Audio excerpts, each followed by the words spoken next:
Imagine commanding an impossibly vast army. You meet an invading force on the battlefield and utterly crush them. The enemy is broken, fleeing for their lives. And then, at the absolute height of your triumph, you deliberately order your men to call off the pursuit. You let them go.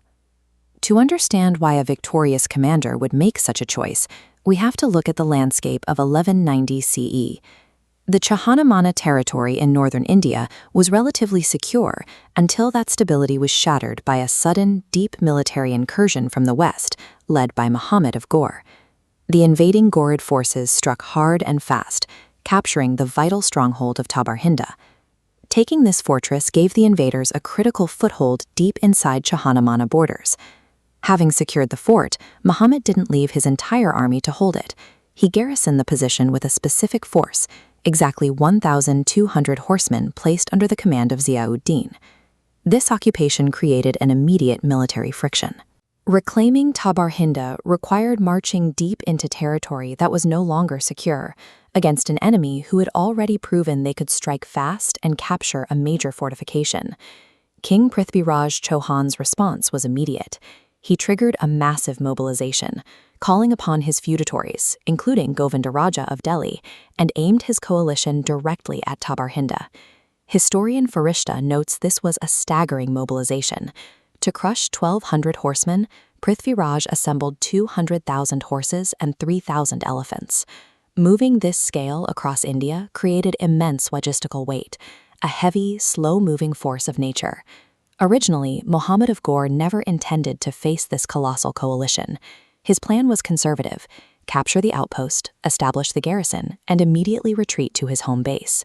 But intelligence reports reached him about the vast Chahamana army bearing down on his position. In real time, Muhammad abandoned his withdrawal and deliberately marched his forces back out to meet the overwhelming threat head-on.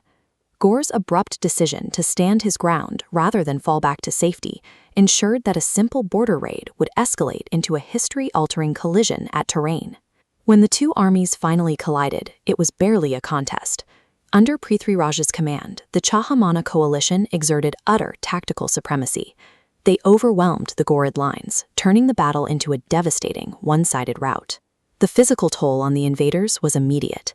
In the thick of the chaos, Muhammad of Ghor himself took a heavy blow and was severely injured. Watching their commander fall triggered a complete structural collapse across the Ghorid ranks. The remaining soldiers broke formation, turning away from the fighting and forcing themselves into a desperate, disorganized retreat. The invasion force was broken. Their leadership was bleeding, and the battlefield was clear. Prithviraj possessed everything he needed to ride down the fleeing survivors and wipe the Ghorid army out of existence.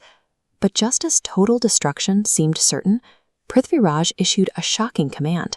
He ordered his 200,000-strong army to stop. He let the remnants of the invader escape. This decision was rooted in a cold calculation. First, he looked at his massive logistics train, dragging hundreds of thousands of men and animals out of secured lands and into hostile territory, threatened to critically stretch his supply lines. Second, judging his opponent's ambition after such a crushing defeat, he assumed the threat was permanently neutralized. Prithviraj pivoted his military machine away from the retreating king. He turned his attention back to the tiny garrison of 1,200 horsemen locked inside the fortress at Tabarhinda. The reality of securing that fort proved far more arduous than a cavalry charge. To starve out the small occupying force, the Chahamana army locked themselves into a static siege that dragged on for 13 brutal months before the garrison finally surrendered. The 13-month siege of a tiny garrison stands as a physical manifestation of a strategic miscalculation. Prithviraj won the field at Terrain, but by allowing the enemy leadership to survive and retreat, he ensured the war was far from over.